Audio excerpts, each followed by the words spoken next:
Bom dia. Campos, tem havido vários comentários pela rede de uma crise agora em fevereiro. Como você avalia a situação atual dos Estados Unidos? Cara, crise não se prevê, tá bem? Crise não se prevê, tá? Que pode ter, claro que pode, né? O cara tá fazendo uma opção de coisas, o nosso amigo Cenoura, um bando de coisa, tá mexendo com a estrutura do mundo. Ah, então é complicado. Então sempre pode ter crise. Eu mostrei pouco tempo atrás no Instagram um cenário da taxa. Sabe o nosso DI? Né? O DI, que é a taxa. DI é a taxa que é do empréstimo de um dia entre os bancos. Tá? É isso aqui, a taxa DI. Essa taxa aqui. Não está aqui. A taxa DI, FUT. Ela é exatamente isso. Tá bem? Então, essa taxa que vai aparecer aqui agora, daqui a pouco, essa aqui, carregar aqui os dados, ela é a taxa de um dia. Então, o que os bancos levam para emprestar, cobram, né? Levam, não, cobram. Para emprestar uns para os outros na taxa de um dia. Isso aqui existe no mundo todo. Os bancos não podem, por norma, eles não podem fechar o dia no negativo. Tá? A tesouraria não pode ficar negativa. Se estiver negativo, eles têm que pegar dinheiro emprestado. Se eles não conseguirem uns com os outros, eles vão pegar no Banco Central ou no Fed, no caso dos Estados Unidos. Mas, em geral, eles tendem a pegar uns com os outros porque é mais em conta. Essa taxa de juros também tem nos Estados Unidos. E eu mostrei recentemente um gráfico do Federal Reserve de St. Louis, porque ao contrário do nosso Banco Central, que é um Banco Central, um só, está em Brasília e comanda tudo, o Fed, eles são várias instituições separadas, organizadas como se fosse uma confederação, tá? Como o país. E o de St. Louis tem um material muito interessante, e eu mostrei recentemente, em que a taxa de juros, essa taxa de juros do interbancário, ela faz assim, estabiliza, e quando ela começa a cair, aqui tem uma recessão. Aí ela passa um certo tempo assim, tal. Ela vai subindo devagarzinho, devagarzinho. Daqui a pouco ela sobe, estabiliza. E quando ela começa a cair, é que tem outra recessão. E aí mostra esse padrão de vários anos no gráfico que eu postei. E agora nós estamos exatamente nessa situação. Nós estamos com uma situação da seguinte forma. Nós estávamos com a taxa de juros fazendo assim, né? E agora ela fez um platô. E se ela começar a cair, aqui vai ter uma. Aqui vai ter, não dá para prever futuro, né? Mas como das outras vezes, toda vez que caiu teve recessão, é bastante possível que se ela começar a cair, tenha outra recessão aqui. Então eu mostrei isso num gráfico. É garantido? Não, óbvio que não é garantido. Tem certeza absoluta? Não existe. Tá? Futuro é futuro, galera. Não tem como saber. Mas existe essa possibilidade. Pode ser em fevereiro, pode ser em março, pode ser em dezembro. Trabalhe a sua vida inteira como se fosse haver uma recessão a qualquer momento. O que as pessoas têm que entender é que você está no mercado de capitais. O mercado de capitais ele é instável por natureza. Aquele papo que as pessoas acham que o mercado de capitais ele só sobe é mentira. Tá? Ele não só sobe. Ele também cai. Ah, mas ele está subindo há muito tempo. É verdade, está subindo há muito tempo. Mas ele também cai. Está subindo há muito tempo aqui, ó. Tá? Subiu 2024 inteiro. Mas ó, durante a maior parte de 2023 ele andou de lado. Durante 2022 ele caiu a maior parte do tempo. Isso aqui é o mercado americano. Durante 2021 ele andou de lado boa parte do tempo. Subiu aqui para trás. Deixa eu andar o gráfico mais. Deixa eu botar o gráfico semanal. Fica mais fácil. Então, esse é o gráfico semanal. Ó. Subiu aqui durante essa fase toda. 2024 subindo. 2023, boa parte do ano de lado. 2022, a maior parte do ano caindo. Aqui teve o crash, né? Esse aqui é o crash. Depois do crash, recuperação do crash, aqui não conta. Tivemos 2021 subindo. 2021, 2019 subindo. E aqui teve um sinal. Esse aqui sim, era um sinal bastante interessante que me ajudou a me salvar aqui desse negócio. tá? Me ajudou a me salvar desse negócio. Mas aqui teve um descacetamento daquela taxa de juros que eu mencionei e que sinalizou as coisas. Mas observa, ó, muitos anos não são de subida. As pessoas acham que o mercado só sobe. Não é verdade, tá? O mercado cai também, ó, como caiu aqui. A verdade é que quando cai, geralmente ele cai mais rápido, mas por menos tempo do que quando ele sobe, né? Ele cai mais rápido, mas por menos tempo. Tá? A Lili está tendo a gentileza de me botar aqui o troço que eu botei. Ó, eu vou botar para vocês verem aqui o negócio que eu botei no Instagram. Foi esse. Tá? Esse aqui são dados do Federal Reserve de St. Louis. Tá aqui embaixo. E aí faz um platô, começa a cair, recessão. Fica um tempo assim, começa a subir e tal, faz um platô, recessão. Essas marcas vermelhas aqui são recessões. Fica um tempão caindo, ó. Tá vendo os anos aqui embaixo? Tá. Aí, em 2018, tal, subiu, tal, começou a cair, recessão. Aí agora, recentemente, vem subindo, subindo, subindo, subindo. Tem um outro platô e começou a cair. Vai ter recessão aqui? Não sei. Mas é possível. Também observe que não é um troço imediato. Não é assim, ó, começou a cair, a recessão instantaneamente. Não, a recessão vem depois. Aqui já estava caindo há um tempo. A mesma coisa aqui. E ainda continuou caindo e a recessão estava encerrando. São ciclos, tá, galera?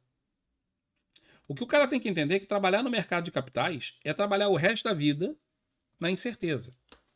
Não existe certeza, não existe absolutamente nenhuma certeza de que as coisas vão subir ou de que você vai ter lucro. O que você tem que saber é ter, o livro da esquerda aí, controle de risco. Sempre. Do lado dele tem um livro chamado Manual de Hedge. Você tem que saber fazer hedge. Eu falei 200 vezes para quem estava em Nvidia e essas coisas, façam hedge. Além disso, você tem que saber operar em renda fixa. Por quê? Porque você não pode ter todos os ovos num lugar só. Então você não pode estar trabalhando só no mercado de capitais. Também você tem que ter dinheiro na renda fixa. Saber os dois. Esses livros não foram escritos porque deu vontade. Ah, vou escrever um livro porque deu vontade. Não, eu escrevi esses livros porque eles são necessários. São necessários. Eu fui preencher nichos de coisas necessárias que as pessoas não sabem. Por isso que todos eles são essenciais. Mas entender que no mercado é fundamental que você perceba a incertidão constante e eterna. Sempre vai ser incerto. E a qualquer momento pode haver uma queda brusca, pode haver um crash, pode haver uma recessão, a qualquer momento. Isso não tem como saber. E não tem como prever. O Daniel está trabalhando como se amanhã fosse ter um crash. Não precisa ser tão exagerado, né? Mas pode ser, pode. Também porque crash também não acontece assim, tá, pessoal? O crash ele não acontece desse jeito aqui. Ou pelo menos não normalmente, né? Se vocês virem, eu não sei se alguma vez vocês perderam tempo pegando o gráfico de 1929 e analisando. Ou de 2008, que é o mais próximo. Vamos pegar o de 2008? Eu estou aqui no gráfico semanal, mas eu quero ver o gráfico diário. Vamos lá em 2008. Isso aqui foi 2020. 2020 foi um evento diferente. Isso aqui, ó, foi 2008. Certo? Então, essa aqui na tela é o crash de 2008. Então, você observa que a coisa não acontece simplesmente um dia, o mercado está subindo. Está subindo, né? Está subindo, está subindo, está subindo. De repente, no outro dia, o mercado faz assim, ó, pum. Não é isso, tá? Isso aqui não acontece. Pode acontecer, mas não... Que negócio, não é o normal. O normal é ele ir sinalizando que tá dando problema. Aí você vê aqui, ó. Em 2007, o crash foi em 2008. Mas em 2007, fortes instabilidades, quedas bruscas, recuperação em V. Queda brusca, recuperação em V. Eu já falei isso com vocês várias vezes. Queda brusca, recuperação em V. Não tinha tido crash ainda. Queda brusca, recuperação em V. Instabilidade, muito nervosismo. Isso aqui é um padrão. Isso aqui aconteceu aqui em 2008, aconteceu em 1929, aconteceu em 1893. Ah, não tem gráfico disso? Tem. Tá? É difícil de achar, mas tem. E todos esses padrões, eles refletem o seguinte cenário. Todo mundo sabe que o troço subiu pra cacete.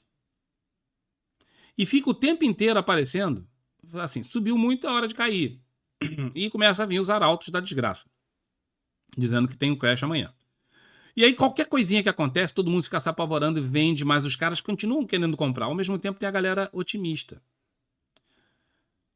Então, isso aqui começa a acontecer direto. Eu falei para vocês disso aqui uma opção de vezes no canal.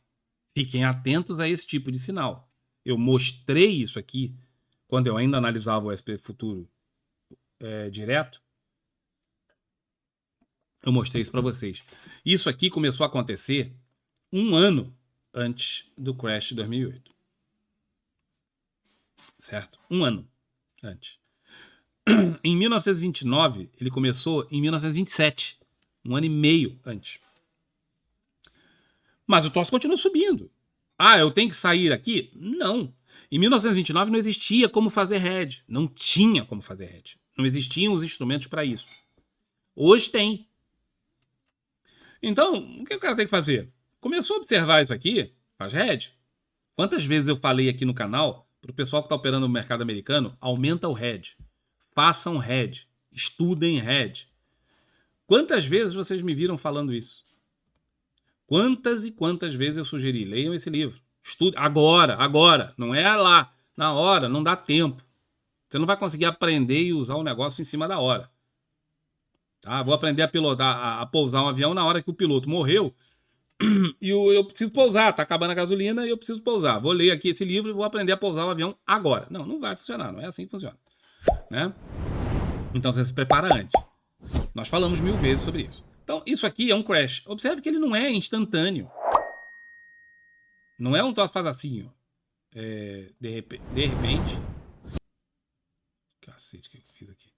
De repente o negócio faz isso. Não, ele foi caindo. Isso aqui é o gráfico diário. Ele dá umas pauladas. Igual o que aconteceu aqui, nesse período, não era nada diferente do que aconteceu aqui, ó. E aqui recuperou. Nessa fase, tá todo mundo achando que também vai recuperar. Ah, vai fazer isso aqui de novo. Fez aqui, fez aqui, fez aqui, fez aqui, vai fazer aqui. Pois é, o problema está em quando não faz. Por quê? Porque tá todo mundo alavancado. Aí, conforme isso aqui passar para baixo, muita coisa, e agora eu vou mostrar isso aqui em percentual. Daqui para baixo, conforme isso aqui vai mudando em percentual, a margem começa a ser chamada. E banco também opera alavancado. O que interessa são os bancos e instituições financeiras. Se eles estiverem alavancados, e eles quase sempre estão,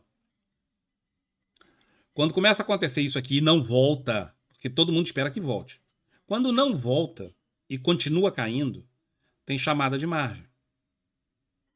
Olha, bota a margem aqui porque você está com um risco muito acima daquilo que era esperado. Esse é um sinal. O outro sinal é que os bancos começam a ficar com medo de emprestar uns para os outros. Porque ninguém sabe quem vai quebrar. Você nunca sabe quem é que está exposto aos problemas. E aí, lembra aquela taxa de juros interbancária que eu mostrei? Ela oscila. Foi o que aconteceu em 2019. Por isso que eu falo, aquilo me salvou. Tudo bem que eu tinha hedge e tal, mas me salvou no ponto que eu saí completamente do mercado. O melhor hedge possível é você não estar exposto. Então, quando as taxas interbancárias alucinaram, eu saí do mercado.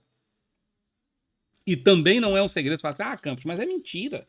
Você fala isso agora, porque já passou e tal. Não, tem gente aqui que sabe disso, porque me acompanhava já naquela época e pode confirmar aí. Saí e disse que estava saindo por esse motivo. Não é nenhuma novidade. Mas quando isso aqui começa a acontecer, tem chamada de margem. Tem chamada de margem nos bancos. E aí os caras começam a vender ativos para cobrir a margem. Que negócio? Vendo o anel para não perder os dedos. Aonde que eles vendem? Eles começam por fora, começam no exterior, né? Começa a vender o que tem no Brasil, na China, no diabo que o carrega, e vai vendendo aquilo. Quando não dá jeito, ou não consegue porque não tem liquidez, eles começam a vender as ações que menos interessam para ficar com as que mais interessam. Então os caras começam a vender tudo. E aí o cara tem que vender a qualquer preço. Por que vender a qualquer preço? Porque ele precisa cobrir a margem. E aí é aqui que o troço aprofunda. É aqui que o troço, a vaca vai pro brejo. Então não tem como saber quando isso vai acontecer? Não. Alguns sinais ajudam, como esses. E não é por falta de aviso. Tá? Em 2019, em novembro de 2019, observe que a bolsa estava subindo. Tá? Em novembro de 2019, aqui assim, ó, aconteceu o tal movimento que eu falei de loucura na taxa de juros interbancária americana. Foi aqui que eu fui encerrando minhas posições. Encerrei. Observe que depois a situação ainda subiu, mas depois vem o crash muito forte. Tá? Mas aqui foi um evento mais isolado, como foi o de 1987, um troço muito isolado. Então por isso que dá essa paulada. Porque é um evento muito específico, fecha todo, fecha o planeta. Porra, é difícil, né? Ou em 1987, que foi um problema, não foi necessariamente informático, mas foi uma cascata de robôs dando. Foi ainda a alvorada dos robôs e eles deram um sinal tudo ao mesmo tempo, ninguém sabia como resolver aquilo e o troço desmantelou. Foi a queda mais rápida da história, 1987. 1929, tudo isso é uma fichinha perto da desgraça que aconteceu em 1 ou 2 dias, ou 3 dias, em 1987. Então, estudar os crashes é muito importante. Mas eu tive a sorte de perceber, de ter, estou sempre acompanhando, né? E de ter tido esse descacetamento nos juros interbancários aqui. Mas nem sempre vai dar sinal, tá? Pode não dar sinal nenhum e simplesmente cai. Por isso que você tem que estar sempre posicionado com hedge. Tem sempre hedge. Mais ou menos, mas tem sempre hedge. Tá? Eu sempre tenho hedge no mercado, eu nunca estou sem hedge. Ele pode estar maior ou menor, mas sempre com hedge.